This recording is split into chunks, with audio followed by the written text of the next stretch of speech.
Okay, sebelum korang nak upgrade CC yang lagi besar, korang kena ada satu motor yang boleh buat praktis. Ni dia Yamaha R15M, motor yang sangat sesuai kalau korang nak praktis. Okay, untuk dalam track-track yang kecil, motor ni cukup kuat Enjin dia berkapasiti 155cc. Okay, single overhead cam, single cylinder, 4 valve 4 stroke. Dia ada liquid cool. Cup dengan VVA mampu menghasilkan horsepower sekitar 19 horsepower. Dari segi reka bentuk, aku tak payah cakap, memang ramai sangat suka motor ni. Nak banding dengan CBR 150 dengan Suzuki GSX, memang kalah. Yang ni korang tengok dia lengkap datang dengan lampu projector. Taillight dia pun sangat nipis. Sebiji kopi macam Yamaha R7 tau. Untuk reka bentuk belakang pula, korang tengok sebiji macam R1 tau. Korang tengok dia punya kepak ni besar tau. Airflow dia korang tengok boleh masuk tangan tu. Handsome. Motor ni kalau korang nak main seleko dalam track, okey, memang cukup confident. Korang tengok dia bagi apa? USD fork Kayaba punya. Okey, untuk brake system pula, dia pakai dual channel ABS. Depan dan belakang pakai disc. Okey, lengkap dengan traction control. Memang puas hati. Dia punya caliper pula dia pakai Vibray punya. Okey, untuk features motor ni pula, aku tunjuk dulu. Paparan meter dia pakai digital. Tip calculator hitam putih je. Tapi yang ini dia ada Y connect Dia ada quick shifter. So quick shifter ni kalau korang main track korang dah jimat berapa saat dah. So ni features yang sangat menarik dekat aku, yang tak ada dekat motor lain.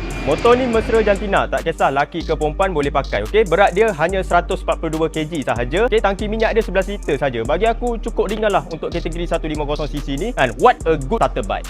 So kesimpulannya, okey, motor ni rupa ada, features ada, okey, mesra jantina, handling pun sedap. So memang cukup lengkap perfect. So yang mana berminat, korang jangan lupa boleh isi beg biru dekat bawah. Yang penting motor ni ada ready stock tau.